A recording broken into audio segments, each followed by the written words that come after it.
my people. Okay, so some of you guys are gonna take a peek at this just because of the title. And it wasn't a typo. Anybody else love Beth Moore? Like, love her. I love her. And if you have not found your way to this app yet, Living Proof Ministries, which is her organization. Look at this pop collar. I went to Virginia for college. All about the pop collars in the 2000s. Woo-hoo. Okay. Sorry, y'all. I'm sorry. Okay, I'm on track. Jesus, we're there. We're good. Beth Moore has an app called Living Proof Ministries. And in there are segments of her talks that she does. And they're amazing. They're like 20-minute snippets. So she knows a mama, y'all, because that's at our best. That's what we got while we're doing the dishes, right? So check that out. That's what I've been listening to other things as of late, but that's one of the things that I like to do to kind of feed my soul during the day. Okay, so she has this great bit where I forget all the context of what she's talking about, but she's talking about prayer. And she has this like retreat that she goes to when she's writing, and she asks God to send her wildlife, and he will. And she'll have like a moose outside her window and all these crazy things. Is that Jennifer? Hey, sweet friend. And so yay, I'm so glad you're catching me live. How are you feeling? How's that baby? How are both your babies? I hope they're doing well. So she asks for wildlife and God sends it to her. A moose by her window, outside the door there's a raccoon, there's a whatever, all this amazing stuff. Well, she brings a friend to her retreat with her, and her friend's kind of like, oh, I haven't gotten to see a moose. And she's like, well, have you asked God for a moose? He might be blessed to give you one. Ask him for a moose. And she's encouraging her friend to ask, and boom, there's the moose for her friend the next day. And she was talking about how delighted she was and how she just wanted to call out to everybody in the whole park, you know, God would bless you too with a moose if you ask for it. Yay, I love it. Make space on your phone for that app, girl. It is so good. And so, yeah, she's like, ask for a moose. Oh, and start at the end. Start at the longest to go, because they don't keep all of them. It's like, it moves on. So make sure you catch the last one first so that you're not like losing them as they come in. Okay, so she's like, ask for a moose and maybe he'll give you a moose. What in your life are you working really hard to find that you've not asked for? And this can get a little squishy, right? Because there's that feeling of like, I want $1 million. You know, I mean, doesn't work that way. He's not a vending machine. But there's this prayer that builds relationship. Like in our house, our kids know to pray when they can't find something. And that's the first thing I say when I can't find my shoes, I can't find my da-da-da-da-da-da, whatever the list is.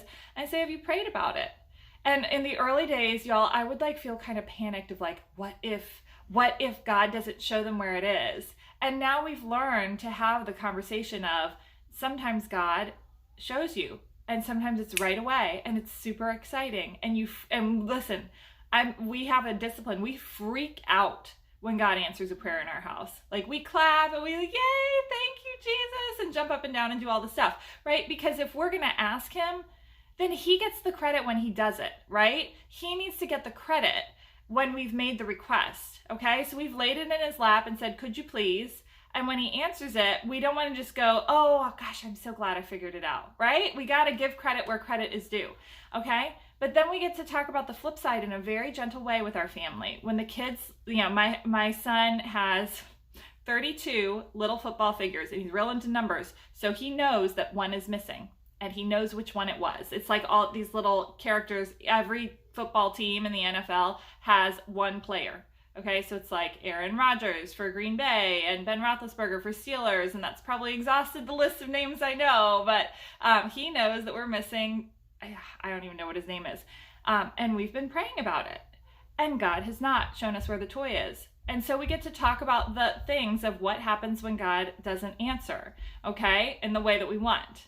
And we get to wrestle with, you know, there are all kinds of gifts that God gives. Sometimes he gives the gift of a no to help us learn good stewardship. You know, maybe as much as he wanted it, your 3-year-old brother wasn't the right one to get to play with your toys. Sometimes it's about perseverance. Well, how hard are we really going to look for this thing? How much do we care? Right? Sometimes it's about like, fortifying our faith. Will you trust me even if it's a not yet or a no? Okay. Oh Yes, I love the parking spots prayers. I used to pray that a lot too. Now I'm just like not even thinking when we get into the parking lot, but that's a great prayer. Pray for parking spots. I love that. I'll do that sometimes when it's really dicey, like we're going downtown or something like that. So that's a really good one. And it's so sweet to see the favor he gives to his children, okay? Now, here is a cool one that I heard recently, which is if you want to increase the ratio of answered prayers, you pray in agreement with God, okay? And how do we pray in agreement with God? We build relationship. How do we build relationship? Through prayer. Listen, if the burning desire of your heart is for $1 million to win the lottery, talk to him about that and be willing for him to change that desire. Right? C.S. Lewis says, I pray to God, he says it better, of course. I pray to God, so not to change God's mind, but for him to change me, right? I bring my requests and petitions to God so he can change my requests and petitions. Because when we pray to win the lottery, but we're praying with a quest for right relationship with God, guess what? He's going to change our prayers, okay? He's going to shift what we're looking for because we're in his presence. I feel like sometimes we, especially as moms, because, you know, you can just feel that my soul never felt uglier than when I had children. And I was like, here's this precious baby that I nurtured and gave life to that like, I really am concerned that I could like strangle right now. I really think I need to leave the room. I'm so mad. And I could punch a wall and do all the things. And I did not know I had that in me. All right. Marriage first. Anybody else who's with me on this? And so we, what the frick was I talking about? I'm talking about punching walls and I'm completely lost. Okay. I know. We want to like hide what we really want from God because we've already decided it's unholy, right? Oh gosh. Yeah. Like all I want is to sit on the couch and binge watch Netflix or Amazon Prime or Right Now Media or whatever the thing is that I've got for the rest of my life. I don't want to get off this couch. I don't want to do anything. I don't want these children anywhere near me. Stop touching me. Okay, right? We have these prayers like that and we're like, I can't pray that. But guess what happens when we do?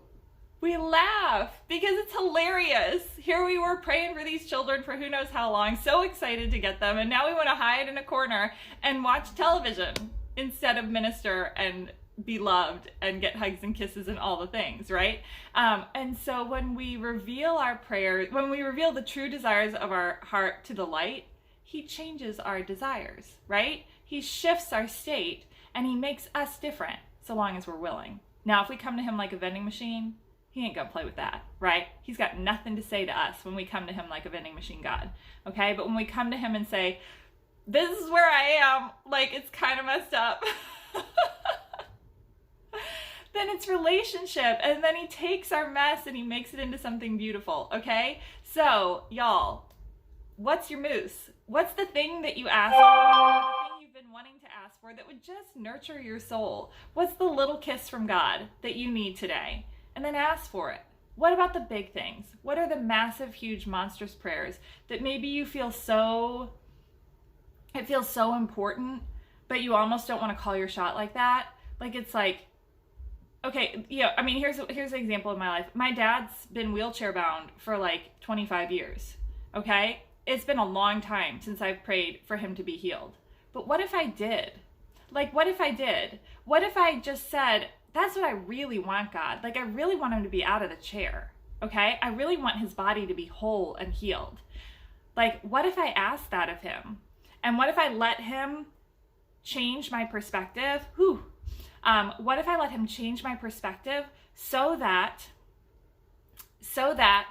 I came to understand more deeply why he's not, okay? And who knows, maybe God's going to get him up out of that chair. Who am I to say? What if he would if I asked, but I don't ask, okay? What if he would if 10 people asked, or 20, or 100 people asked? What if he would get up out of that chair, okay? And we missed it because we aren't partnering in the kingdom for deliverance, okay? And it's not to say, like, the will of God is done. But sometimes he's like, well, how bad do you want it, okay? Because you're my child. And it's like the firstborn son in the story of the prodigal son. All All the wealth of the Father was his, and he wouldn't even ask for a single ram, okay? And God sometimes lets us sit in that of like, hey, if you're going to live like a slave, you're going to feel what it feels like. I'm not going to force feed you gifts and blessings that you don't even act like you want, okay? I'm going to give you permission to hide in your little hole and feel sorry for yourself and throw a pity party until you get sick of it. Because then when you come out and you receive the blessing of your Father, man, it's going to change your whole life because you lifted up your head and you said, I want it, okay? Because sometimes if he were to force feed those blessings, we wouldn't see it anyway. It's like that, it's like in the last battle in C.S. Lewis's Narnia books. In the last battle, the dwarves find themselves in the whole, all right, I'm going to forget it a little bit. Jennifer, you might know. The whole world basically gets transformed into Aslan's dwelling, but it's before the judgment, before the final judgment. And so the dwarves find themselves, I think, inside the stable that was the first thing that was transformed. And here is everybody like relishing in the beauty and the power and the majesty. And the dwarves think that they are still in the stinky, nasty stable.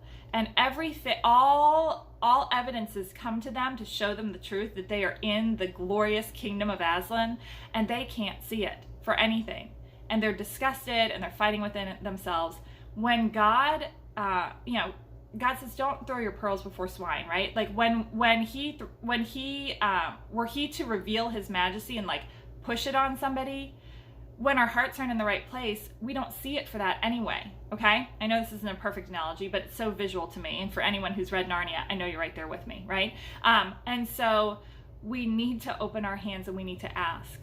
And we need to trust the blessings of the Father because he's a gentleman. He's not going to push that stuff on us, okay? And so we ask for the big things because he's the place we want to put those desires before, right? We want to tuck them somewhere safe.